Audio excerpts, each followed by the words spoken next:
स्वीकार करने जा रहे हैं। अच्छा। बुद्ध धर्म की एक ही पहचान, भारत देश सबसे महान। बिल्कुल ओके, थैंक यू। ओके। अरे मराठा ओबीसी चले, बुद्ध धम्म की ओर, मराठा ओबीसी चले, धम्म की ओर, मराठा ओबीसी चले, मराठा ओबीसी चले, धम्म की ओर, मराठा ओबीसी चले, मराठा ओबीसी चले, धम्म की ओर, अरे मराठा ओबीसी चले। हाँ, आपका नाम क्या भाई? चले। आम्ही राजरत्न घडगे आणि माजलगाव बीड जिल्ह्याहून आलेलो आहोत।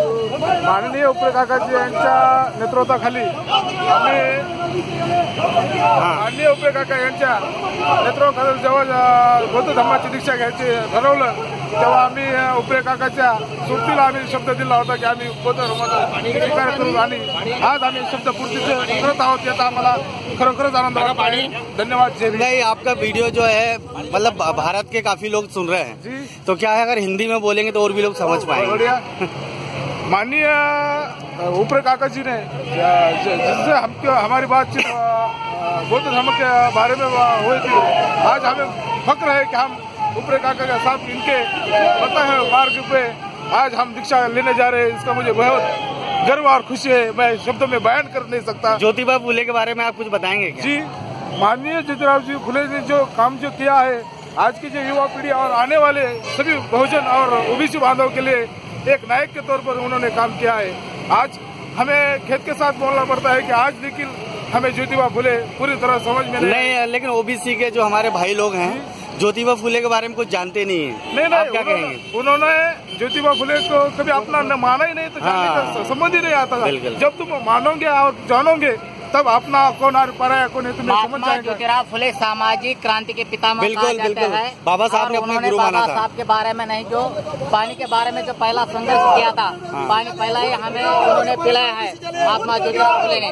और जो मेरे बाड़े के अंदर जो शिक्षण की उन्होंने गंगोत्री लाई थी, वो सब हमारे वो जो SC ST OBC and minority के लिए भी उन्होंने वो बहुत बड़ा काम किया है।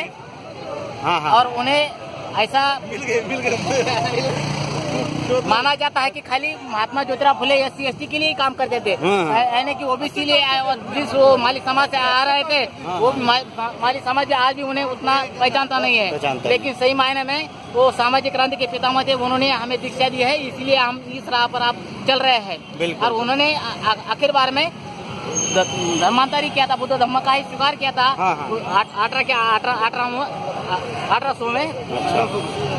1800 में महात्मा ज्योतिराव फुले ने। चलिए, कोई और बोलेगा?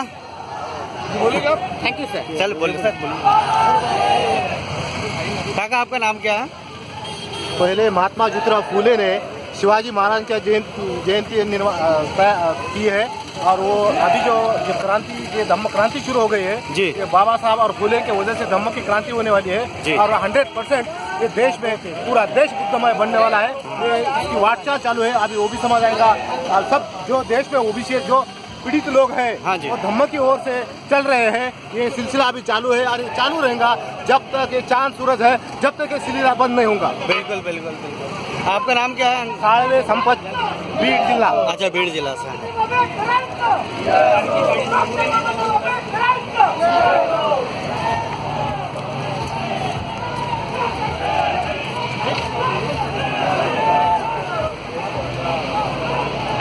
दोस्तों, आप देख रहे हैं इस समय इतनी ज्यादा भीड़ है कि ये लाइन खत्म नहीं हो रही है। सारे लोग, पूरा नागपुर जो है अभी बंद सा हो गया है। यहाँ पे इतनी ज्यादा भीड़ है कि भीड़ कम होने का जय भीम। युवा साथी भी है यहाँ पे काफी।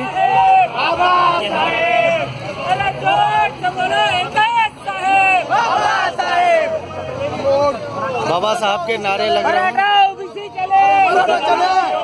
कुछ बोलेंगे क्या? ओबीसी चले। कुछ बोलेंगे क्या? मराठा ओबीसी चले। सर, कुछ बोलेंगे क्या? आप लोग अभी कहाँ जा रहे हैं, क्या कर रहे हैं? अभी जा रहे हैं ना, कहाँ पे जा रहे हैं? जी जी। कुछ बताएंगे क्या आप? हाँ, बोलिए। तो अभी पूरे हम ओबीसी बांधव जो है जी, वो बुद्ध धम्म की ओर जा रहे हैं। लगभग कितने लोग आए आप लोग? 500 लोग के आसपास। 5000 है। अच्छा, 5000। जी जी, चलिए ठीक है। सर, आप कुछ बोलेंगे क्या? आज जो धम्म दीक्षा समारोह हो रहा है, इतनी ज्यादा मतलब उत्साह के साथ क्यों हो रहा है और किस वर्ग के लोग ज्यादा लोग आए? मैं तो छिंदवाड़ा से हूँ। मैं चाह रहा हूँ कि आप लोग की जो बात है ये पूरे देश में जाए। चलो अच्छी बात है जी। बाबा साहब ने जी 1956 में जब दीक्षा ली थी, जी हम उसमें थे, हम उसमें प्रेजेंट थे आप उसमें थे और हम ये देख रहे थे सारा क्या चल रहा है। जी। तो बाबा साहब ने उसको कहा था कि इस देश को आगे अगर बढ़ाना है, सारा बौद्ध धर्म की इच्छाओं के नीचे भारत आना चाहिए जी। वो हम लाके रहे। बाबा साहब जाने के बाद में इसका जितना बड़ा प्रचार होना चाहिए था वो नहीं हुआ। वो सिस्टम सेटअप करने के समय लगा। अभी थोड़ी स्टेबल हो गई है बौद्ध धर्म का प्रचार प्रसार और ये सारी चीजें। अभी पिछले 10 साल से ओबीसी भाई लोग जोड़े गए हैं और उनको समझ में आ रहा है कि बौद्ध धर्म में गए बिना उद्धार इंसान का नहीं हो सकता। हाँ। इसी दृष्टि से ये सब लगे हैं और ये अच्छी शुरुआत है। अच्छा, लेकिन बढ़ती चलिए। आप बुजुर्ग हैं और मतलब बाबा साहब के समय में आपने शायद दीक्षा ली थी, लेकिन मैं आपसे ये पूछना चाहता हूँ, आज 60 साल हो गए हैं। हाँ। अभी तक मतलब जब बाबा साहब ने उस समय जब दीक्षा ली थी, लोग बताते हैं कि 5 लाख लोग थे नागपुर में। ठीक है, मैं जाना हूँ जी। लेकिन आज क्या स्थिति है कि मतलब उतने बड़े, ये आज का जो उत्सव काफी बड़ा है, लेकिन पहले मतलब इतना नहीं हो पा रहा देश के अंदर में। नाले में से नदी पैदा होती है, नदी में से बड़ी नदी हो जाती है और वो समुद्र तक चली जाती है। तो ये शुरुआत है। जी जी। ये नाले छोटे छोटे नाले जो है ना, हाँ। इसमें से ये बढ़ के इसकी बड़ी नदी होने वाली है, हम जानते हैं। चलिए 52% पॉपुलेशन है, ये साथ में आई देश का नक्शा बदल जाएगा। ओबीसी को कोई रोक नहीं सकता है। तो उसमें वो खुद अपने इच्छा से आ रहे, समय क्या समझ कर आ रहे जी। जब उनके समझ में जब आ रहे तो उनको कोई रोक नहीं सकता। चलिए। और अंतर्राष्ट्रीय लेवल पे मैं अमेरिका में भी होता हूँ, मैं इधर में भी होता हूँ, यूरोप में भी होता हूँ, तो सारा मैं देख रहा हूँ बौद्ध धर्म बहुत तेजी से सारे वर्ल्ड में फैल रहा है। आपका नाम क्या है सर? योगेश्वर आडे। तो सारे वर्ल्ड में फैल रहा है। हाँ। उसको कोई नहीं रोक सकता। अमेरिका जैसे इंटरनेट नहीं, विदेशों में फैल रहा है, विदेशों में फैल भी चुका है। हाँ। भारत में नहीं फैला है। हो जाएगा। इसमें जो लोगों को डर लगता है हाँ जी कि भारत बौद्ध में अगर हुआ तो हमारा धंधा बैठ जाएगा, हाँ जी, ये ब्राह्मणवादी लोगों का जी, वो भी खत्म हो जाएगा।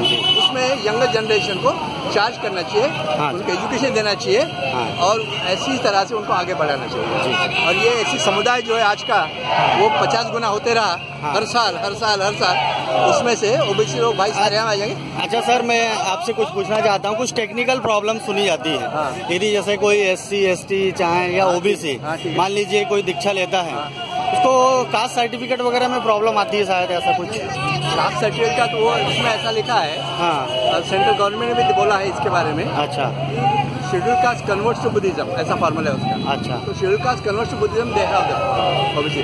अब ओबीसी के लिए सेपरेट रिजर्वेशन है, उसके लिए वो भी प्रॉब्लम नहीं है। अच्छा। ये अगर आ जाते हैं तो हाँ, ओबीसी का रिजर्वेशन के लिए खाली नहीं, मतलब उनको कोई दिक्कत नहीं है। कोई दिक्कत। जैसे शेड्यूल कास्ट कन्वर्ट्स का हुआ, हाँ, जैसे ओबीसी कन्वर्ट्स का भी हो जाएगा। वो हमने पिछले काफी सालों से देख रहे हैं हम ये सारे शेड्यूल। और ओबीसी का पावर इतना है, हाँ, हाँ, 52% होने का 52%। ये लेकिन अपनी ताकत वो जानते नहीं सर। हाँ, वो ताकत नहीं जानते। हाँ। और वो ओबीसी खुश करने के लिए पॉलिटिशियन कुछ भी करेंगे। हाँ हाँ, पॉलिटिशियन कुछ भी करेंगे। चलिए धन्यवाद सर। सर आप कुछ कहना चाहते हैं? हम ये कहना चाहते हैं कि गुलाम को यह बता दो कि वो गुलाम है, एहसास करा दो। बिल्कुल। तो ये 52% जो ओबीसी है, हाँ, और हमारे आदिवासी भाई भी उनको मालूम नहीं है, हाँ, ये सारे ओरिजिनली बुद्धिस्ट लोग हैं। बिल्कुल। तो ये कोई धर्म की दीक्षा लेने के लिए एक धर्म से दूसरे धर्म में नहीं जा रहे, वो अपने घर में मूल वापसी धर्म हो रही है। तो उनकी घर वापसी का स्वागत करने के लिए आज हम यहाँ पे बम्बई से आए हैं। जी जी जी, हमारा कोई मकसद नहीं। और ऐसे करोड़ों जो भारत में हैं, 60 करोड़ जो ओबीसी लोग हैं, वो जल्द ही जल्द ये अपने घर वापसी करके ये बौद्ध धर्म में आने वाले हैं जी। ये आशा हमारी है। वो 10 सालों में होगा, 20 साल में होगा, लेकिन होगा जरूर। और इसकी शुरुआत है, ये बहुत बड़ी शुरुआत है। 60वें साल में धम्म दीक्षा के 60वें साल में ये हो रहा है, ये बहुत बड़ी बात है। और ये अभी एक बार जैसे अभी किसी जहाज के ऊपर में छेद हो जाता है, पहले बहुत छोटा सा छेद होता है, और जैसे जैसे वो जहाज में पानी भरते जाता है, छेद बड़ा बड़ा होते जाता है। अच्छा, थोड़ा आप संक्षिप्त में ये बताइए कि जैसे ओबीसी या आदिवासी या शेड्यूल कास्ट, इनका मूल धर्म बौद्ध धर्म क्यों है? मतलब कैसे है, थोड़ा सा शॉर्ट में बताइए। ये भगवान बुद्ध के समय से जैसे भगवान बुद्ध ने 5 लोगों को दीक्षा दिया, सारे ब्राह्मण थे। हाँ। तो उसी समय जैसे जैसे लोगों को मालूम पड़ते गया वैसे वैसे हर जाति धर्म के लोग अच्छा। हाँ। उसमें आते गए। और एक वक्त आया है कि 99% लोग, हाँ, बुद्धिस्ट हो, 98% लोग बौद्ध धर्म में आए। अच्छा। और वो 7वीं शताब्दी तक जो है ये सारे लोग महाराष्ट्र में कितनी केव्स है, आप देखेंगे कितनी केव्स बनी हुई है। यहाँ पे मंदसौर में केव्स है, उधर में अजंता, एलोरा, महाराष्ट्र में 1200 से ज्यादा केव्स है। ये कहाँ से आई? ये सारे बुद्धिस्ट लोग हैं यहाँ के ओरिजिनल, ये सब ओबीसी लोग, शेड्यूल कास्ट लोग, ये सारे बुद्धिस्ट लोग हैं। 98% बुद्धिस्ट लोग कहाँ से आए? महाराष्ट्र से। हाँ। तो ये लोग भूल गए अपना धर्म, ओरिजिनलिटी भूल गए। और सम्राट अशोक के समय धीरे धीरे उनको याद आ रहा है, लोग आ रहे हैं। सम्राट अशोक के समय पूरा भारत बल्कि अफगानिस्तान तक बुद्धिस्ट कंट्री था। हाँ। खाली 1-2 ब्राह्मण को छोड़ देंगे जी, जी, हाँ। तो सारे ब्राह्मण भी सारे बौद्ध थे। अभी ब्राह्मणों को भी कुछ दिन के बाद में घर वापसी करना पड़ेगा जी। वो एक प्रोग्राम को अलग से चलाना पड़ेगा। हाँ। ब्राह्मणों के घर वापसी, क्योंकि उनको वो भी भूल गए कि उनका जो धर्म है वो बौद्ध धर्म है। अच्छा। हाँ हाँ। सारी पुत्र मुगल आए, सारे ब्राह्मण थे, कहाँ से आए लोग? हाँ हाँ। 75% जो भगवान बुद्ध के जो शिष्य थे ना, जी जी, 75% ब्राह्मण थे। जितने विद्वान थे सब आके भगवान बुद्ध से चर्चा करते थे। चर्चा के एंड में उनको लगता था कि हम तो हार गए, भगवान बुद्ध बिल्कुल सही कह रहे, शरण आ जाते थे, बोलते हमें भगवान हमें ले लो। ये ऐसा चलते रहा। उसके बाद में अशोक के जमाने में तो कोई सवाल ही नहीं, सारा भारतीय बौद्ध में था। अच्छा। उसमें बहुत चीजें निकलेंगी उसमें। तो चाहते कि आगे आने वाली पीढ़ी को बिल्कुल बिल्कुल धन्यवाद। लंबा काम। मैं चाह रहा हूँ कि ये मैं बना रहा हूँ इस टाइप का, ताकि पूरे मोबाइल नंबर दे। जी जी जी, मैं बात करूँगा। क्या नाम है? सुरेश पासवान। सुरेश पासवान वील ऑफ बाबा साहब नाम का एक सोशल मीडिया ऑर्गेनाइजेशन है। Social media? हाँ, तो मतलब कम्युनिकेट करो। मैं भी आपको दे दूंगा।